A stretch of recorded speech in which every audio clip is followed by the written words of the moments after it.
Following is the draft balance sheet of XYZ Limited.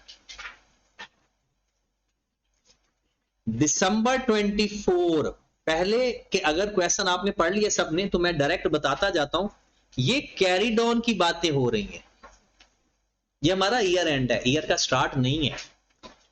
Which was prepared by its accountant, land, building, machinery cost, long-term deposit, stock, account receivable net और cash and bank balance. Capital, accumulated profit, retained earning को कहते हैं, long term bank loan, trade payable, income tax payable, accrued interest. उसके बाद नीचे वो कहता है profit before tax 275 and tax expense 13 million respectively. Balance as at December 13, ये आप कौन सी इंफॉर्मेशन आ रही है, ओपनिंग बैलेंस की। स्टॉक 703, क्लोजिंग ऊपर गिवन है, ओपनिंग ये है। Account receivable net, cash and bank, trade payable, income tax payable, long term deposit. अब एक बात यहां पर जो जरूरी ऐलान है वो ये है कि जिसका ओपनिंग नहीं बताया, इसका मतलब है उसमें चेंज नहीं आया, उसमें कोई कैश इन और आउट उसके अंदर चेंज आया ही नहीं। अगर आया होता तो बताता वो हमें। तो सपोज दैट आपको लगा कि वो लॉन्ग टर्म एसेट का ब्रॉडर नहीं बताया हुआ, फला चीज का ब्रॉडर नहीं बताया हुआ, तो जिसका ब्रॉडर नहीं बताया इसका मतलब यह है कि उसमें कोई भी चेंज नहीं आया। आगे चलते हैं। 5% अलाउंस फॉर बैड डेट्स क्या मसला, इसके ऊपर हमने ज्यादा डिस्कशन करनी है, 2-3 वे में कर लेते हैं सीखने के पॉइंट ऑफ व्यू से, वैसे तो ये फौरन हो जाएगा।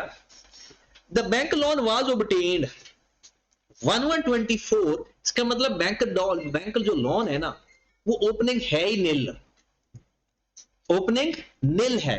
आपने बैंक लोन लिया ही कब, 1114 को एट द रेट ऑफ 9%, इसका मतलब है ये सारे का सारा इनफ्लो है, ओपनिंग तो जीरो है, ओपनिंग बताया भी नहीं हुआ, और वो कह रहा है कि ये जो लोन लिया है ये 1114 को लिया है, तो अगर 1114 को लिया है तो कैश डेबिट किया होगा ना, कैश टू लोन, और 9% इसके ऊपर रेट भी दे रहे हो, वो कितना आ गया, 200 का 9% लेंगे तो कितना आएगा, 18।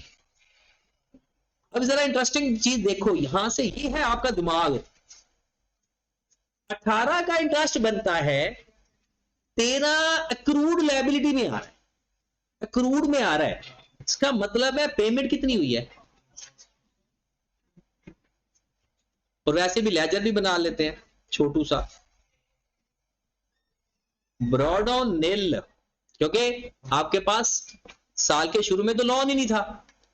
Carried on 13, profit and loss 18, close करेंगे तो कैश 5।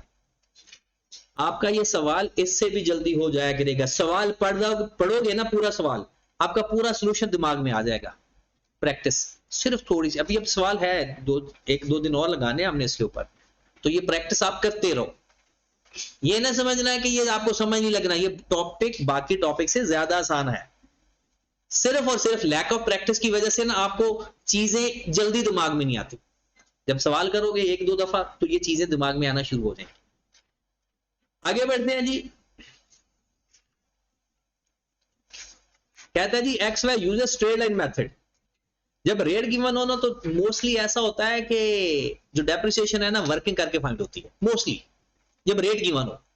जब रेट ना गिवन हो तो फिर अकाउंट से फाइंड हो जाएगी।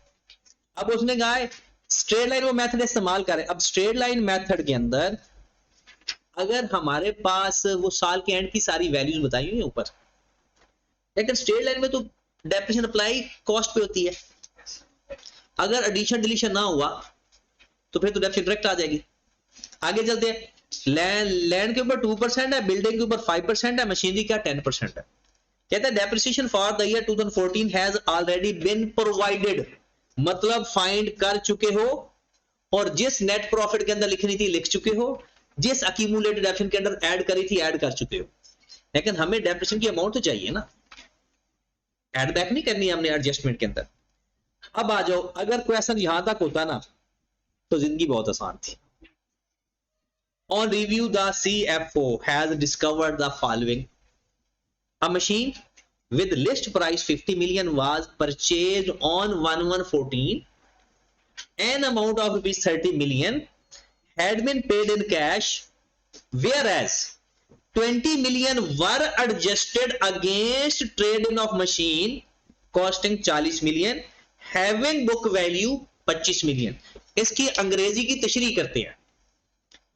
आपने नया एसेट खरीदा 50 मिलियन का, 30 मिलियन उसको दे रहे हो कैश, और 20 मिलियन में अपना पुराना एसेट जिसकी कॉस्ट 40 मिलियन है और उसकी बुक वैल्यू 25 मिलियन है। ये बात समझ लग गई? आगे बढ़े। The transaction was recorded, transaction record हो चुकी है by debiting the plant and machinery account by 30 million, the net amount paid to the supplier. इस पूरी ट्रांजैक्शन की उसने एंट्री क्या पास किया है? PPE debit, cash credit 30 million. Problem आ गया, क्योंकि ये तो एक्सचेंज का केस बन रहा था। एक्सचेंज के केस की तो अपनी एंट्रीज होती हैं और एंट्री भी वो पास कर चुका है सारी। हमने क्या करेंगे, एक रेक्टिफाइंग एंट्री बनाएंगे, सॉरी एक बनाएंगे करेक्ट एंट्री, एक बनाएंगे रॉन्ग एंट्री और एक बनाएंगे रेक्टिफाइंग एंट्री। रेक्टिफाइंग एंट्री के इफेक्ट एडजस्ट कर दें, रेक्टिफिकेशन ऑफ एरर हर जगह ऐसा ही करना है। ठीक है, अब एक्सचेंज की एंट्री आती है और ट्रांजैक्शन भी कब हुई? 1114 को। तो चले जी बिस्मिल्लाह करें, correct entry, new asset debit,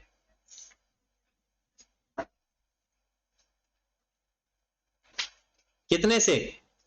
50 से। अक्यूमुलेटेड डेप्रिसिएशन डेबिट कितने से? 15 से। और ओल्ड एसेट क्रेडिट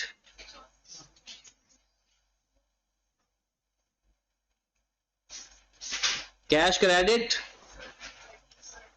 और जो डिफरेंस आएगा गेन या गेन आ रहा है लॉस, लॉस आ रहा है तो 5 का। ऐसा ही है, ये हमारी करेक्ट एंट्री बनती है। ये किसी को नहीं आती तो ना सही, क्योंकि अब हम इसके ऊपर टाइम तो नहीं लगाएंगे ना। इसके ऊपर तो अगर किसी को नहीं एंट्री आती ना तो उसके लिए मेरी सजेशन है घर वालों के पास जाए और वहां कोई उनके साथ हाथ बटाए। जी उसने क्या किया जालिम ने? उसने किया जी मशीन डेबिट और कैश क्रेडिट 30 से, ये उसने एंट्री पास कर दी और डेप्रिसिएशन भी इसी हिसाब से ली। अब हम करते हैं रेक्टिफाइंग एंट्री। अब चाहो तो इनको इकट्ठा कर लो, आपकी जिंदगी आसान हो जाएगी, वरना अलग अलग भी कर सकते हो। मशीन को डेबिट करना था 50 से, क्रेडिट करना था 40 से, मतलब नेट करें तो मशीन डेबिट होनी चाहिए थी 10 से। ये नेट इफेक्ट है। आप नेट इफेक्ट भी ले सकते हो, आप अलग अलग भी कर सकते हो। ये काउंटिंग है, अपनी हाथ साफ करो इसके ऊपर। दो तरह से करवा देता हूं। 10 मिलियन से उसको डेबिट करना चाहिए था, वो कितने से डेबिट कर चुका है? 30 मिलियन से। या अगर आप कहते हो कि सर और आसान बना दे, तो आसान कर देते हैं। डेबिट कितने से करना था? उसने कितने से किया हुआ है? 30 से। ज्यादा डेबिट किया हुआ है या कम? कम डेबिट किया हुआ है, तो मजीद डेबिट कर देते हैं। कितने से? मशीन डेबिट कर देते हैं 20 से। ओके होगी बात? या तो मैं क्या करने लगा था उसको मैं बाद में फिर डिस्कस करता हूं। ये टिक कर दिया, अक्यूमुलेटेड डेप्रिसिएशन डेबिट करना था 15 से, उसने किया हुआ है। उस आया याद, पीआरसी में हमने यही तरीका पढ़ा था। अक्यूमुलेटेड डेप्रिसिएशन एक दिन ना आपने थक हार कर कहना है कि पूरी अकाउंटिंग है ही पीआरसी। आप जहां पर भी फंसोगे ना उसका जिम्मेदार पीआरसी होगा। पीआरसी में जो चीजें पढ़ाई या सिखाई जाती है ना वो हर जगह इस्तेमाल होती है, इसलिए उसका नाम क्या? फाउंडेशन। वो आपकी फाउंडेशन है, बुनियाद है आपकी। अब आगे आ जाए, लॉस डेबिट किया हुआ उसने या नहीं? कर दो। कितने से? 5 से।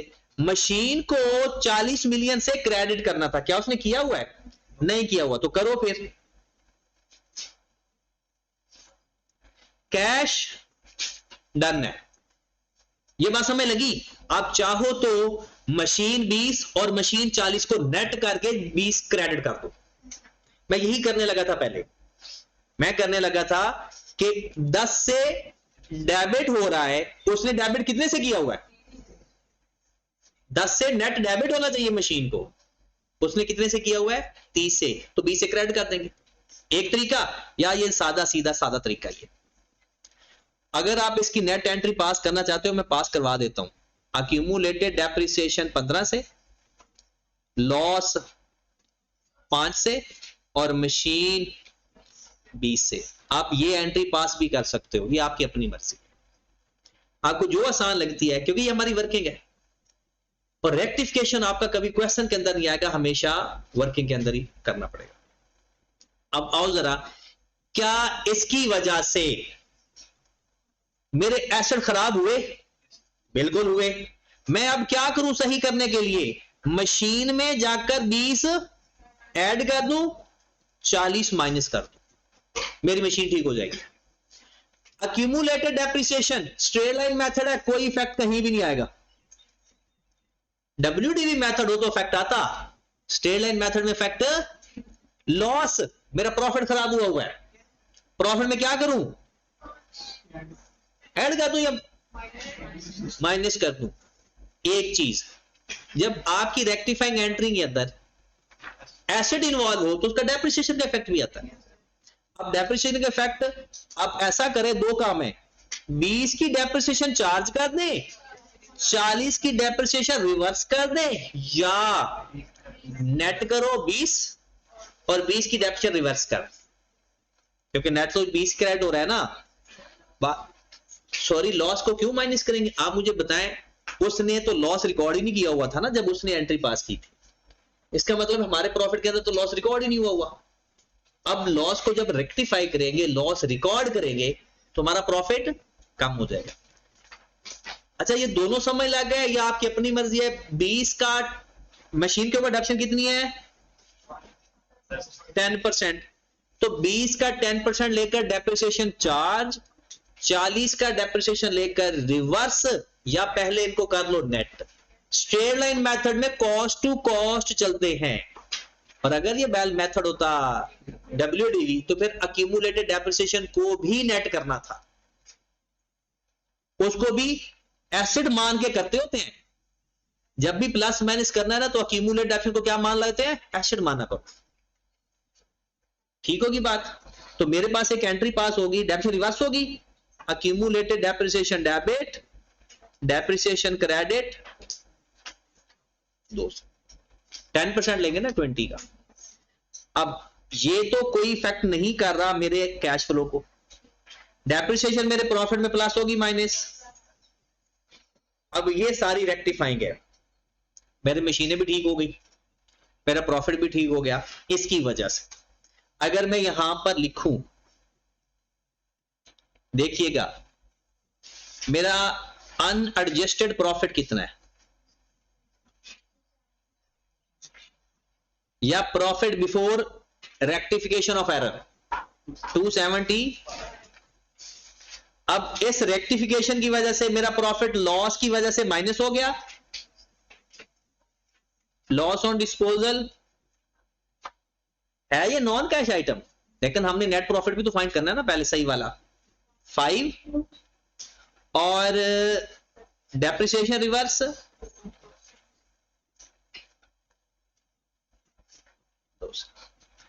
थोड़ा सा मेरा प्रॉफिट ठीक हो गया।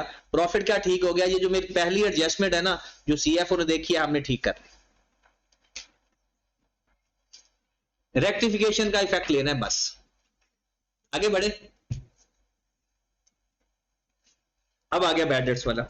अच्छा, सवाल जितना अच्छे तरीके से आप समझने की कोशिश करोगे, मजा आएगा, और अगर सही तरीके की तरफ पहुंच जाओगे तो फिर मुझे लगता है कहीं ना कहीं ब्लड भी बढ़ता है, आपका खून भी बढ़ता है, खुशी ज्यादा होती है ना, और डिप्रेशन पे फिर कम भी होता होगा, खून जलता भी होगा। One of the company customer become bankrupt, कहता है 5 million out of which, out of total date of 25 million were recovered from him, recovered हो चुका है, खत्म। क्या ये बैड डेट्स रिकवर्ड नहीं है, याद रखें, वो बैंकरप्ट हुआ है, 5 मिलियन हमने उससे ले लिया है, तो बाकी 20 मिलियन बैंकरप्सी के केस में प्रोविजन है या बैड डेट्स है। अब फिर मैं कहूंगा पीआरसी की बैड डेट्स की अपनी कंडीशन थी, बैड डेट्स की कौन कौन सी कंडीशन थी, बैंकरप्ट हो जाए, डेथ हो जाए, एमिग्रेशन हो जाए, डिसऑनेस्टी, ये 4 केसेस हमने पढ़े थे बैड डेट्स के, ठीक है। तो बैंकरप्ट हो गया तो पूरा 25 मिलियन बैड डेट्स कर दें या 20, 5 तो मिल चुका है, और वो रिकवर्ड का मतलब है रिकॉर्डेड भी है, सिर्फ 20 मिलियन की अकाउंटिंग करनी है, balance has to be written off, write off हो चुका है, ये करना है, क्या करना है? इसका मतलब है अगर बैड डेट्स करने हैं तो ये तो डेटर से भी माइनस होते हैं, हमने अपने डेटर में से ये बैड डेट्स माइनस, जरा इसको ध्यान से देखना, इस 20 मिलियन ना, अगर शॉर्टकट कहते हो तो शॉर्टकट मारने लगा मैं,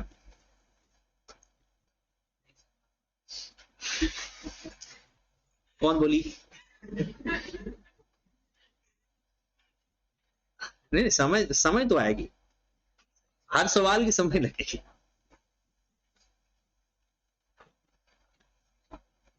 अगर आप अपनी शक्लें फ्रेश फ्रेश रखा करो ना, तो मैं तो आपको अकाउंटिंग इंजॉय करवा दूं, जो शक्ल पर आप लोग है ना, नींद आवाजारी बेजारी आती है ना, फिर मैं सवाल पूरा करवाने की कोशिश करता हूं, फिर मैं इधर उधर नहीं जाता, फिर इल्जाम लग जाता है मेरे ऊपर।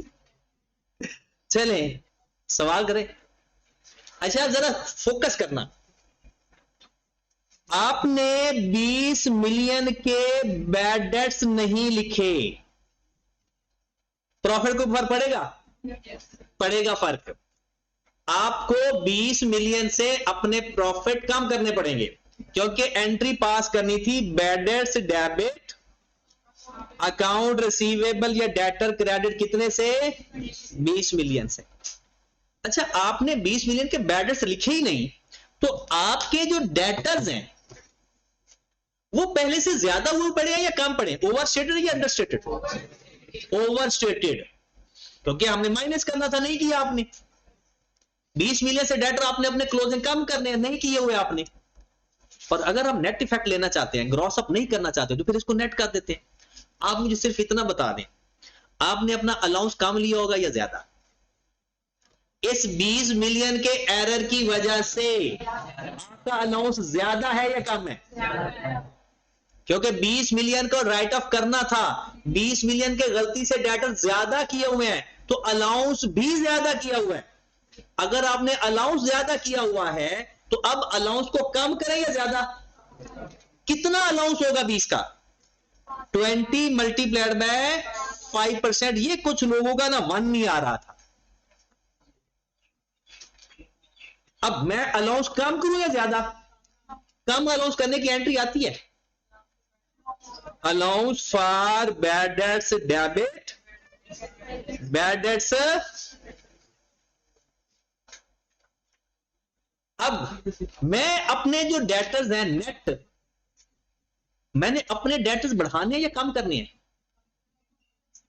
नेट डेटर्स कम करूं ज्यादा, कम करने हैं, 20 से कम करूं या 19 से कम करूं, 19 से, क्योंकि अगर मैं नेट इफेक्ट लेना चाहूंगा तो मेरा नेट डेटर्स 19 आ रहे हैं, 20 नहीं आ रहे पूरे, क्योंकि 20 की वजह से बैड डेट्स थे, लेकिन मैंने अलाउंस की वजह से जो 1 का डिफरेंस आया है, मैंने, अगर अब सुनिए, मैंने अलाउंस पहले कम लिखा हुआ या ज्यादा, ज्यादा लिखा हुआ है, अगर मैंने अलाउंस कम करना है तो मैंने डेटर भी तो फिर बढ़ाऊंगा ना, अलाउंस कम करूंगा तो डेटर, क्योंकि bad debtors minus allowance for bad dates होता है ना फाइनेंशियल पोजीशन के अंदर।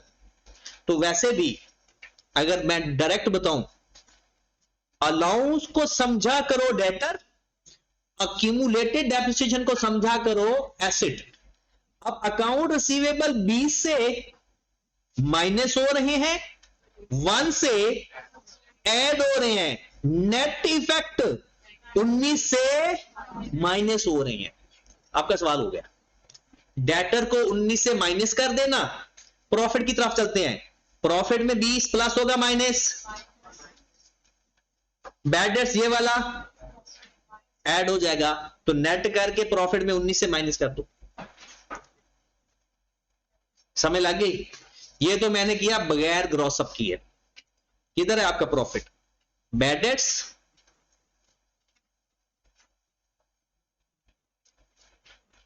$20 लिखूंगा, और allowance for bad dates decrease हुए हैं, तो डिक्रीज हुए तो इनकम बनती है। आप डायरेक्ट 19 भी लिख सकते हो। ये मेरा सही वाला प्रॉफिट आ गया।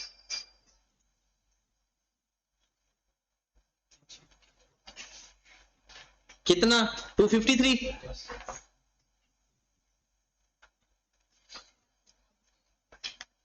दोबारा बताऊं या ओके हो गया? ग्रॉसअप करने की जरूरत है? ये मैंने नेट वाला इफेक्ट बताया। हाँ, नेट पे चल रहे। और आई क्या कहता है बेस्ट ग्रॉसअप वाला है।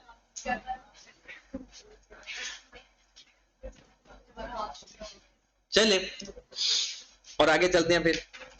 अच्छा, अब तो ये सवाल ही हो गया, लेकिन एक बात और है अभी इसमें, एक चीज और है।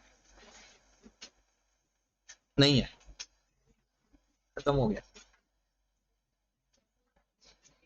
मैं वैसे डायरेक्ट करवा देता हूं। पीबीटी 253, डेप्रिसिएशन फाइंड करवा देता हूं। और जरा मुझे बताओ, लैंड के ऊपर कितनी डेप्शन थी? 2%। स्ट्रेट लाइन मेथड है तो ओरिजिनल कॉस्ट पे लेना है। 250 का 2% लें, 5। बिल्डिंग के ऊपर कितने परसेंट थी? इसका 5% लें। आपके पास मशीन गलत है, मशीन में जो प्लस माइनस करना है वो प्लस माइनस कर लो, फिर डेप्शन लो। 1750 में 20 माइनस ही कर दो, क्योंकि 20 प्लस करना है और 40 माइनस करना है, तो हम 20 माइनस ही कर देते हैं। सॉरी, मशीन की बात कर रहा हूं। आप अपनी रेक्टिफिकेशन में जाए ना, ये रेक्टिफिकेशन मशीनरी में 20 ऐड 40 माइनस, और 1124 को गलती हुई थी, इसलिए हमने उसकी ओरिजिनल कॉस्ट सही कर लेते हैं और डेप्रिसिएशन डायरेक्ट ठीक आ जाएगी। एक और तरीका भी है, गलत डेप्शन ले लो और उसके ऊपर जो डेप्शन का इफेक्ट है वो ले लो बस जी। 1550 आ जाएगा, और इसका ले लो 150, कितना?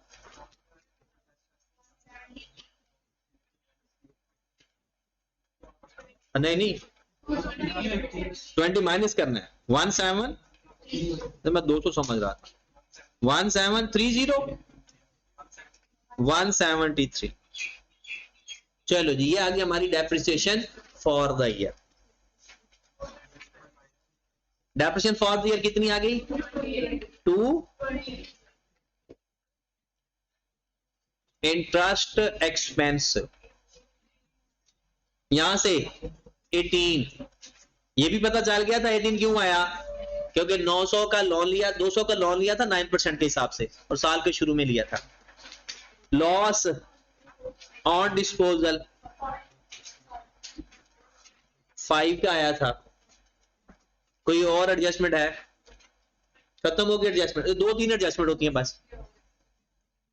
हाँ जी, सब कुछ ऐड कर दें 50। अब आ जाओ वर्किंग कैपिटल चेंज, ये थोड़ा इंटरेस्टिंग है। वर्किंग कैपिटल चेंज में लॉन्ग टर्म डिपोजिट में तो कोई चेंज नहीं है। स्टॉक 910 था, कितना? 703, बढ़ गया तो बढ़ाओ। स्टॉक बढ़ गया 207, माइनस कर। अकाउंट रिसीवेबल में प्रॉब्लम है ना, और प्रॉब्लम ओपनिंग में क्लोजिंग में है? क्लोजिंग में है, इस साल का एरर है।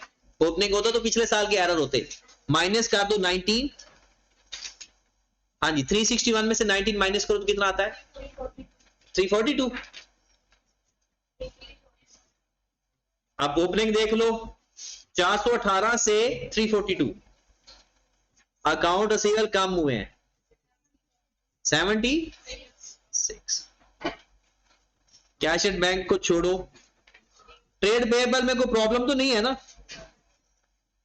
हाँ जी, ट्रेड पेएबल 228 और 150 ट्रेड पेएबल इंक्रीज हुए हैं 188 178 सिर्फ 78 है। ओके, इसके अलावा इनकम टैक्स को छोड़ दो, एक्रूड इंटरेस्ट को छोड़ दो, खत्म होगी कहानी। 451 ये हमारे पास आ गया profit, sorry cash generated from interest paid. Broad on नहीं था, फॉर द ईयर कितना आया था माइनस, कैश ऑन कितना है 30, टैक्स पेड ब्रॉड ऑन कितना है 80 प्लस फॉर द ईयर उसने क्वेश्चन के अंदर बताया हुआ है 13 माइनस 85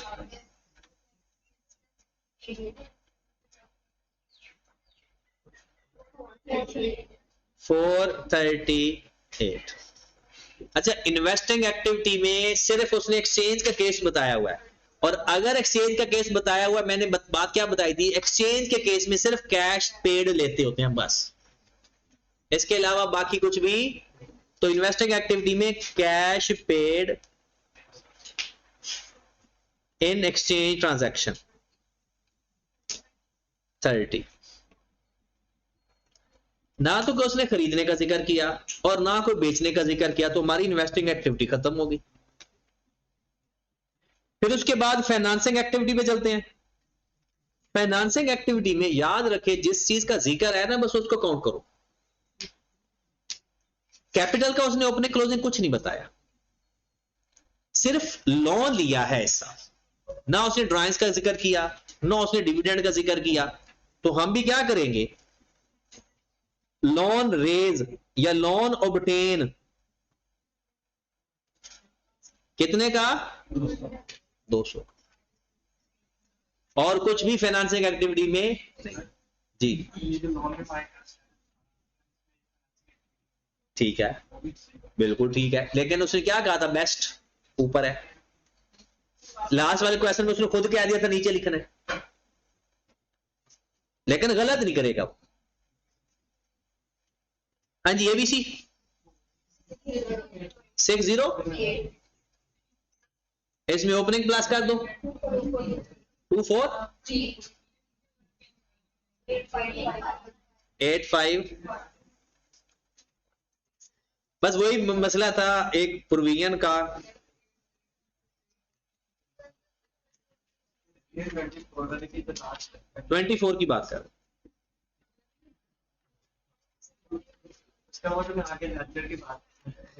सारा बता, पूरा क्वेश्चन लिस्ट कर। आए जरा क्वेश्चन नंबर 24। अच्छा, ये सवाल बहुत अच्छे हैं, मुझे वैसे मजा आता है सवाल करवाने का, आप लोगों को शायद ना आता हो क्योंकि इसमें चीजें बड़ी अच्छी अच्छी होती हैं। ये क्वेश्चन नंबर 24 को देखते हैं।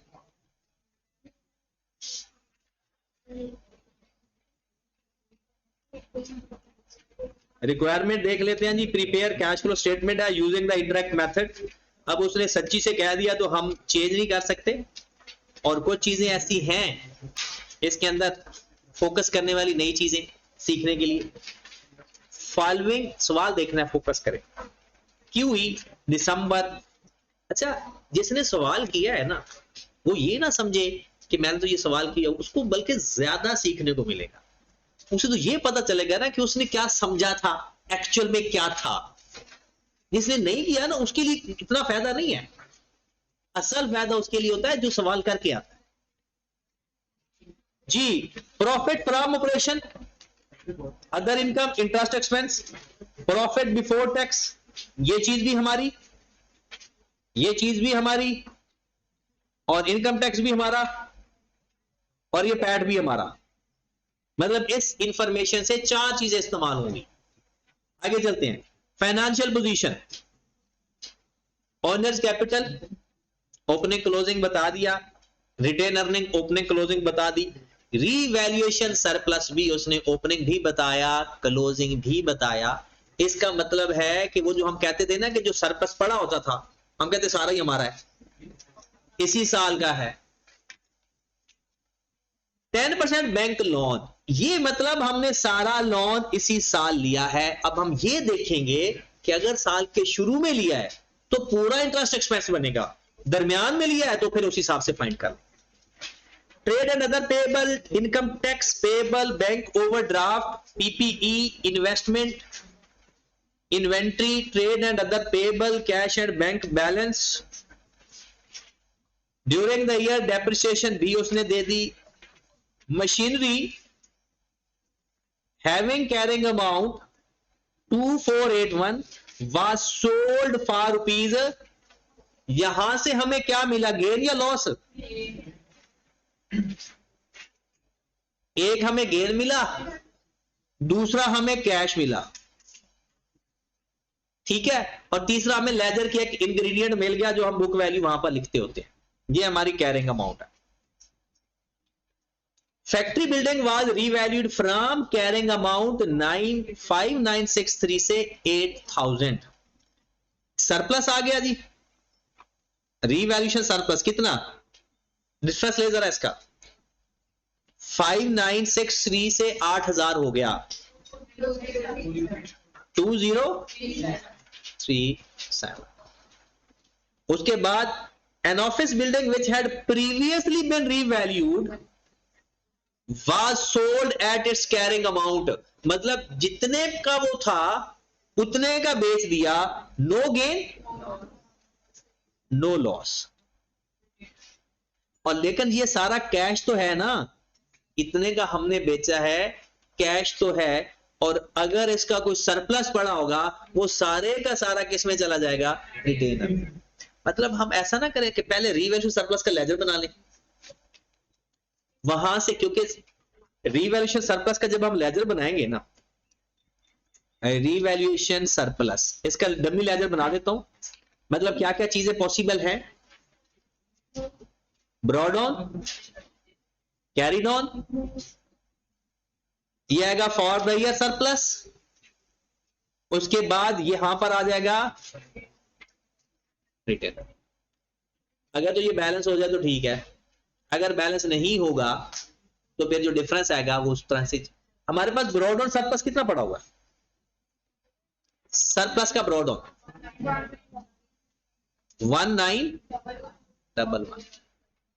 इस साल जो सरप्लस आया है वो कितना आया है, इस साल का जो सरप्लस है, वो जो बिल्डिंग आपने रीवैल्यू की है 5963 और 8000 कितना, 203537। और कैरिड ऑन कितना है, 2676। अगर तो ये दोनों आ जाते हैं बराबर, इसका मतलब है कुछ भी नहीं है, नहीं। और अगर इसका डिफरेंस डेबिट साइड पर है, डेबिट साइड पर आ रहा है, कितना आ रहा है, 1272। ये क्या चीज है भला, रिटेन अर्निंग। मतलब ये वो एसेट है जिसको हमने बेचा है, उसका पड़ा होगा सरप्लस, या वो जो एक्सेस डेप्रिसिएशन है ये वो है, जो भी है 1272 है। अगर हमें इसकी जरूरत पड़ी, कोई चीज हमें फाइंड करने की जरूरत पड़ी, डिविडेंड ड्राइंग्स नहीं गिवन, तो रिटेन अर्निंग के लेजर में ये चीज जा सकती है। ओके होगी बात। नेक्स्ट आगे बढ़ते हैं जी। The owners of QE withdraw 300,000 per month. The amount was debited to unappropriated profit. ये बात गलत ही होता ही यही है, डिविडेंड है ना, तो एंट्री क्या पास होती है, retain earning debit, cash credit. उसने क्या दिया, अनअप्रोप्रिएटेड प्रॉफिट, तो बिल्कुल ठीक कहा। ड्राइंग्स हमेशा अनअप्रोप्रिएटेड प्रॉफिट से दी जाती है, इसको कैपिटल के अंदर लिखने की जरूरत नहीं है। अगली बात, trade debts written off during the year 2 lakh, the provision for bad debts, इस साल की 4 लाख, पिछले साल की, वही तरीका, या तो पूरी एडजस्टमेंट को छोड़ दो और नेट डेटर्स का डिफरेंस, या 2-3 तरीके। अगला तरीका, अलाउंस का डिफरेंस ले लो और अलाउंस ही ऐड बैक कर दो। अलाउंस का डिफरेंस लेकर ऊपर लिख लो, अगर अलाउंस बढ़ा है तो ऐड कर दो, अलाउंस कम हुआ है तो माइनस कर दो, और नीचे ग्रॉस अप करके डेटर्स। 2 तरीके। तीसरा तरीका, बैड डेट्स भी ऊपर ऐड बैक करो, अलाउंस का डिफरेंस भी ऊपर लिखो, और एंड पे फिर जब ग्रॉस अप करने लगेंगे ना, तो बैड डेट्स को भी रिवर्स करेंगे फिर डेटर की अमाउंट के अंदर। तो इसलिए बेहतर क्या है, इग्नोर करें। Interest on bank loan is payable 30th June every year. The bank loan was received on 1st November 15. Interest for the 2 month has been accrued and included in, इसका मतलब इंटरेस्ट पे कुछ भी नहीं किया, पेड है ही नहीं, जितना है उतना ही accrued है। इंटरेस्ट एक्सपेंस है कितना, इंटरेस्ट है कि लोन कितना है, 6,000 multiplied by 10%, multiply by 2 by कितना, ये जो 100 इंटरेस्ट है ये कहां छुपा हुआ है, इसमें से 100 माइनस कर देंगे और इस 100 को इंटरेस्ट एक्सपेंस भी लिखेंगे, लेकिन इंटरेस्ट पेड, ये वो चीजें हैं जो जनरल बातें हैं और इसमें हमारी गलती नहीं होनी चाहिए, क्योंकि ये वो खुद बता रहा है क्वेश्चन के अंदर। Other income include investment income, तो ठीक है, अदर इनकम में इन्वेस्टमेंट इनकम शामिल है तो रिवर्स कर दो। आगे 2015 में trade and other receivable include investment income receivable 96 इस साल की, 80 पिछले साल की। पहली बात तो ये अदर रिसीवेबल में वहां से माइनस कर देंगे, ठीक होगी बात। अब बनाएंगे इसका एक लेजर, हम देखेंगे एक्चुअल में कैश आया कितना, जस्ट लाइक इंटरेस्ट एक्सपेंस होता है ना, अब इंटरेस्ट इनकम का लेजर बनेंगे और इसे हम बोल क्या रहे हैं, इन्वेस्टमेंट इनकम, क्या बोल रहे हैं, तो लेजर बना सिखा देता हूं।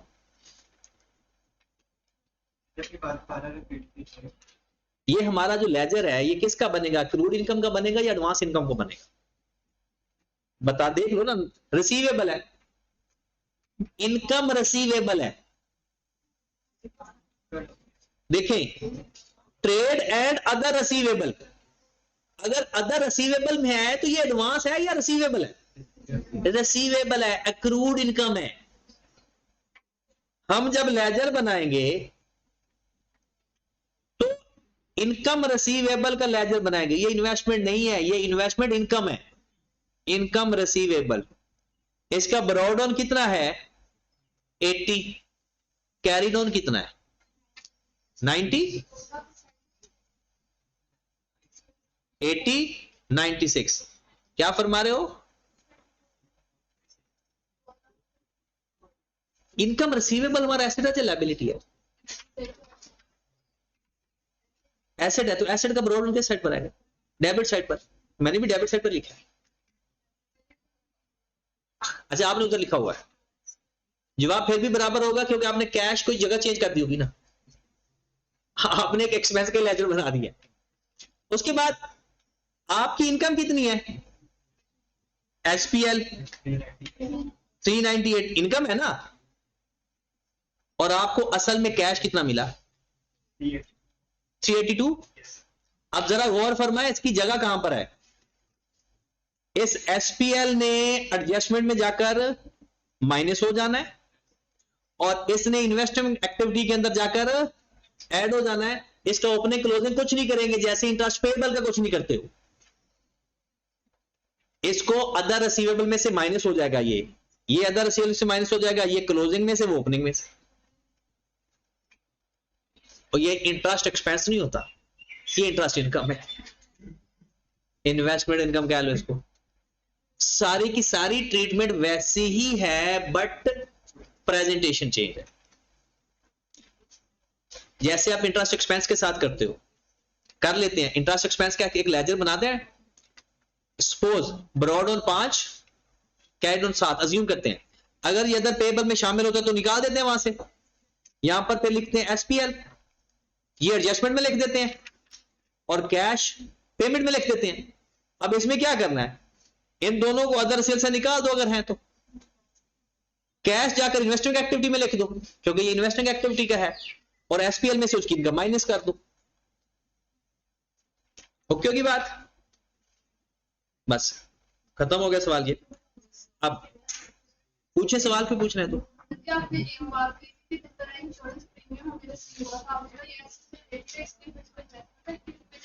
ठीक हो गया, ठीक है। इन्वेस्टमेंट, इन्वेस्टमेंट तो है ही इन्वेस्टिंग एक्टिविटी, उसका तो दूसरी को नाम ही नहीं है। हाँ, दूसरा ये जा सकता है कैश एंड कैश इक्विवेलेंट के अंदर, जब लेस देन 3 मंथ हो या मोर लिक्विडेशन फॉर्म में हो। जी एक मिनट ऊंचा बोलो ना, मुझे समझ नहीं आ रही। आएगा आगे। नेक्स्ट हो गया खत्म।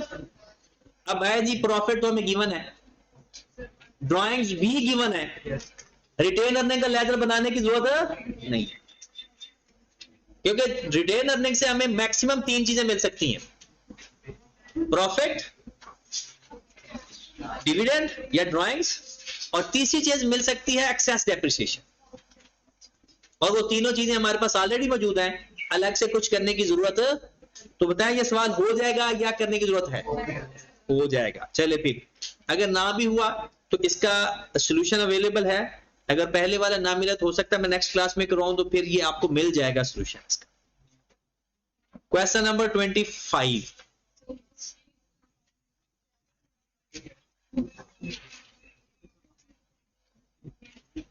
अच्छा सवाल 25। नहीं, इसके अंदर ना 3 बातें बहुत अच्छी हैं, 3 बातें जो पेपर में बच्चों को परेशान किया था, लेकिन परेशान सिर्फ वो होते हैं जो एंट्रीज नहीं जानते।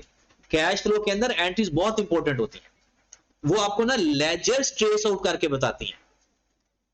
सिंपल सा सवाल पहले तो ये है कि इसके अंदर आपके पास इन PPE, invested property, inventory, receivable, other, short term investment, cash and bank balance, share capital, share premium, retained earning, surplus, long term loan, trade payable and other, current maturity loan. ये तो हम डिस्कस कर चुके हैं ना, loan, current और brought on plus कर देंगे, कैड ऑन प्लस कर देंगे, फिर डिफरेंस लेंगे।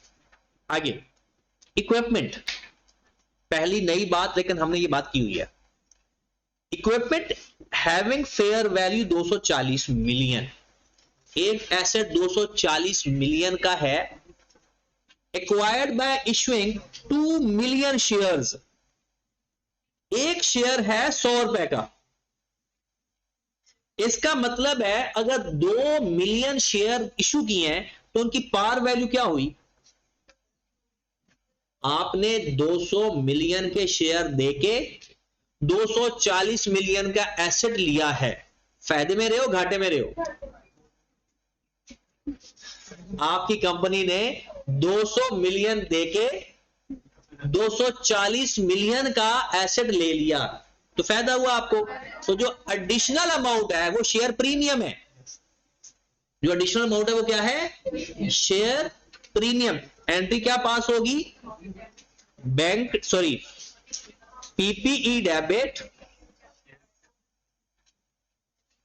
Share capital and share premium.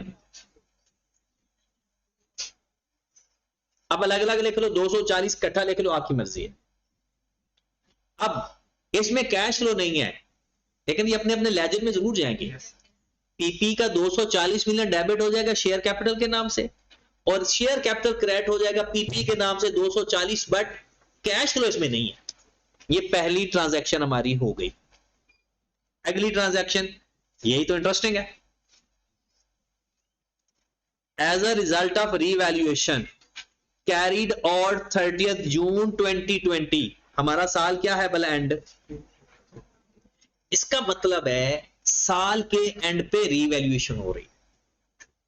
PP was increased by 80 million, हमने ऐसे रीवैल्यू किया, 80 मिलियन से बढ़ गया, out of which 35 million was credited to profit और लॉस अकाउंट। अभी भी आई क्या भूल के एंड लिख देता है, हालांकि अब और कर दिया ऐसे ने ऑफिशियली। आपका एसेट हुआ रीवैल्यू, कितने से बढ़ा, 80 मिलियन से, हमें पीपीई डेबिट करना चाहिए और रीवैल्यूएशन सरप्लस क्रेडिट करना चाहिए।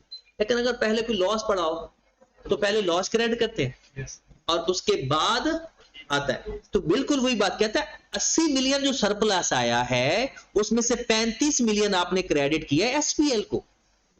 मतलब हमारी जो दूसरी एंट्री बन रही है, पीपीई डेबिट हो रहा है 80 से, एसपीएल क्रेडिट हो रहा है 35 से, और ओसीआई या रीवैल्यूएशन सरप्लस हो रहा है कितने से, ये एंट्री बन रही। अब आप जरा फोकस करें, पीपी में कितनी अमाउंट से जाएगा, कैश फ्लो इसके अंदर भी नहीं है, लेकिन अपने अपने लेजर्स हैं। अगर प्रॉफिट में जाकर प्लस होना है तो कितने से होना है, 35 से, अगर प्रॉफिट नहीं है तो। अगर प्रॉफिट आपके पास किसी लेजर से आ जाता है तो फिर इस 35 का कोई रोल नहीं है। और सरप्लस कितने से क्रेडिट हो रहा है, 45। ओके होगी बात। जब लेजर बनाएंगे ना तो इन चीजों को ध्यान में रखेंगे। आगे बढ़ते हैं। आगे अगर आपने कुछ ठहर के बढ़ना है तो इसकी मैं एप्लीकेशन बता देता हूं। सबसे पहले मैं क्या करूंगा, यहां से सरप्लस का लेजर बनाऊंगा। किसका बनाऊंगा, वहां से मुझे पता क्या चलेगा, इंक्रीमेंटल डेप्रिसिएशन। फिर उसके बाद मैं रिटेन अर्निंग का लेजर बनाऊंगा, वहां से मुझे क्या मिल जाएगा, प्रॉफिट। बट अगर प्रॉफिट मुझे कहीं और से मिल जाएगा तो फिर रिटेन अर्निंग से मुझे डिविडेंड मिल जाएगा। अब मैं ये भी देखना चाहता हूं क्वेश्चन पढ़ के, क्या कोई डिविडेंड तो नहीं है। अगर डिविडेंड है ही नहीं, डिविडेंड का जिक्र ही नहीं है, तो फिर तो प्रॉफिट ही आता है। ठीक है, आपने क्वेश्चन पढ़ा कहीं डिविडेंड था, तो पहले वर्किंग नंबर 1 रीवैल्यूएशन सरप्लस का लेजर बनाऊंगा। मेरे पास ब्रॉड ऑन कितना है सरप्लस का, 200। कैरिड ऑन कितना है,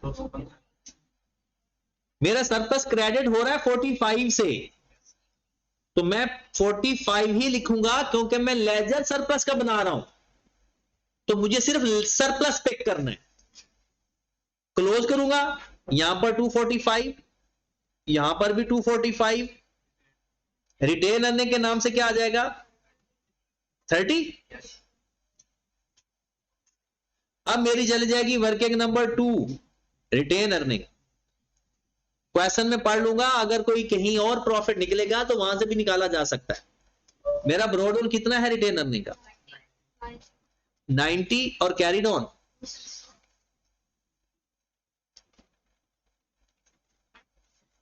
ये रिटेन अर्निंग। अगर आपने डायरेक्ट करने हैं ना एफिशिएंसी क्या है, ये किसी लेजर में अगर डेबिट साइड पर पड़ा है ना तो किसी और लेजर में क्रेडिट साइड पर है। आपको जो डबल एंट्री है ना, एक डेबिट है तो दूसरी क्रेडिट में है, तो ये रिटेन अर्निंग मेरा बेसिकली क्या हो रहा है, क्रेडिट हो रहा है किस नाम से। अब मैं क्लोज करूंगा, जो डिफरेंस आएगा वो क्या कहलाएगा, ये पैट है। अगर मुझे पीबीडी चाहिए और टैक्स गिवन है तो टैक्स एक्सपेंसेस में ऐड करूंगा तो मेरे पास प्रॉफिट बिफोर टैक्स आ जाएगा। आगे बढ़ते हैं। During the year fully depreciated item of PPE equipment costing 36 million was sold for ₹8 million. ये सारा ही गेन है, ये सारा ही, क्योंकि उसने कहा है फुली डेप्रिशिएटेड एसेट, इसकी बुक वैल्यू 0 होगी। Out of which 3 million were still outstanding. इसका मतलब है कैश कितना मिला और 3 मिलियन कहां छुपा पड़ा है, अदर रिसीवेबल के अंदर। समझ लग रही है। अब सारी चीजें सिर्फ और सिर्फ आपके क्वेश्चन को नियत के साथ 2-4 क्वेश्चन करोगे, आपको हर एक बात क्लियर समझ लेगी। प्रॉब्लम कहां पर आती है, नियत। जी। वो कहता है पीपी इस 36 मिलियन का तो कोई रोला ही नहीं है, हमने बुक वैल्यू पे बनाने हैं ऊपर, क्योंकि देख पढ़ कर आ रहे हैं, क्यूमुलेटेड डेप्शन है ही नहीं, कॉस्ट का तो चक्कर ही नहीं है। 8 मिलियन गेन ऑन डिस्पोजल के नाम से माइनस, 5 मिलियन चला जाएगा रिसीव में, इन्वेस्टिंग एक्टिविटी में, और 3 मिलियन चला जाएगा अदर रिसीवेबल में से माइनस, सारे ट्रेस आउट हो गए। आगे बढ़ते हैं, डेप्रिसिएशन 2, पीपी का लेजर भी पूरा हो गया हमारा, पीपी का लेजर बना लेते हैं। पीपी, हाँ जी, पीपी का ब्रॉडन कितना है 1200, कैरी डाउन कितना है 1600। अच्छा सिंपल, अगर ड्यूरिंग द ट्रांजैक्शन आपका जहां जहां पीपी डेबिट हो रहा है डेबिट का दो, जहां जहां क्रेडिट हो रहा है क्रेडिट का दो, और जिस नाम से हो रहा है वो नाम भी लिखो। एक तो हो रहा है शेयर कैपिटल के नाम से और शेयर प्रीमियम के नाम से, अगर आपने कुछ ऐसे लिखना है तो ऐसे लिख ले, लेकिन ये कैश फ्लो नहीं है। एक मेरा फुली डेप्रिशिएटेड एसेट मैंने बेचा, उसकी बुक वैल्यू कितनी है 0। फिर उसके बाद डेप्रिसिएशन क्वेश्चन के अंदर बताई हुई है 290, और बताओ कहीं पीपी आ रहा है सरप्लस में एक्सेस डेप्शन की वजह से, कितना 45 आएगा या 80 आएगा? 80 आएगा। मैंने आपको क्या जहां पर ये परेशानी हो सकती, आपने अब किसको देखना है, तो आप एसपीएल 35 और आरएस 45 दोनों लिख दो, या सिंपल अगर आप जल्दी में हो कहीं जाना है तो रीवैल्यूएशन सरप्लस लिखो, या सिर्फ रीवैल्यूएशन लिख लो, सरप्लस ना लिखो ना, फिर सिर्फ रीवैल्यूएशन लिखो, इसके अंदर सरप्लस भी है और एसपीएल भी है, खत्म होगी कहानी, आप क्लोज करें। डेबिट साइड पर आ रहा है तो कोई आया है, क्रेडिट साइड पर तो आना ही नहीं है। अब ये है मेरा कैश कितना, ये मेरा कैश आउटफ्लो है, हालांकि एसेट मेरा इंक्रीज और वजह से भी हो रहे हैं।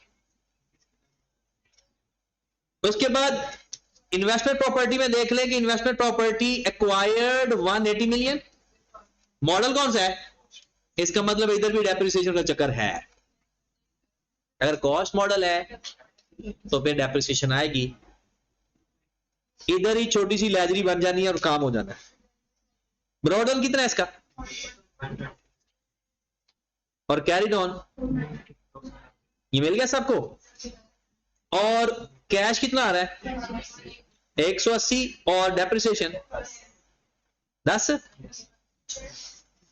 अब इसके इफेक्ट बोले कहां जाएंगे, 180 किधर जाएगा इन्वेस्टिंग एक्टिविटी में, और ये 10 कहां से एडजस्ट हो जाएगा ऑपरेटिंग एक्टिविटी में, वापस ऐड हो जाएगा एडजस्टमेंट के।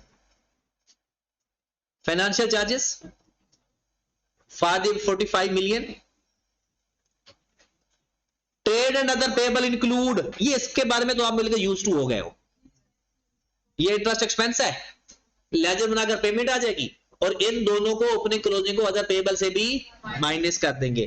और इसके बारे में पढ़ा या नहीं पढ़ा तो बता दो, short term investment amounting 35 million are readily convertible in cash, ये है cash and cash equivalent, cash and cash equivalent. आपके पास ऊपर जाए जरा, ये बढ़िया इन्वेस्टमेंट 4860, कहता है इसके अंदर ना 35 करो माइनस, और इसको मानो कैश एंड कैश इक्विवेलेंट, क्योंकि ये रेडिली कन्वर्टेबल इनटू कैश है, और पिछले साल भी थी कुछ 20 मिलियन, तो इसमें से माइनस कर दो, ये जो 35 है ये opening cash and cash sorry closing cash and cash equivalent में ऐड हो जाएगा, और जो 20 है ये opening cash and cash equivalent में ऐड हो जाएगा। बात समझ रहे हो ना, आगे बढ़े, और बाकी कितना बच गया लिख दो ना, बता दो। 60 में से 35 माइनस किया 25, और 48 में से 20 माइनस किया 28, कम हुआ ज्यादा, कितने से कम है तो प्लस कर देंगे। अब आई कैप ने ना 9 से प्लस किया हो, वो नीचे आप देखें, investment income for the year 6 million, investment income for the year, या तो आप ऐसा करो, लेजर बनाओ, 28 ब्रॉड ऑन, 25 कैरिड ऑन, और इनकम कितनी है 6, क्लोज करो तो 9 कैश आ जाएगा, एक तरीका। दूसरा तरीका, अगर हमने इसको इन्वेस्टमेंट मानना है तो 3 प्लस कर दो, और इनकम का ओपनिंग क्लोजिंग तो है नहीं, इसका मतलब है जितनी इनकम है सारी की सारी रिसीट भी है, तो मेरे भाई 6 मिलियन ऊपर जाकर माइनस करेंगे क्योंकि ये नेट प्रॉफिट के अंदर होगी, और इन्वेस्टिंग एक्टिविटी के अंदर आकर ऐड बैक करते। बात समझ लगी? हाँ जी, करने की जरूरत तो नहीं है ना? चलें जी, ये आपके पिछले चारों क्वेश्चन डिस्कस हो गए। अब आपने इंसानों की तरह इन चारों सवालों को करके फिर सिर्फ एक सवाल आगे करके आना।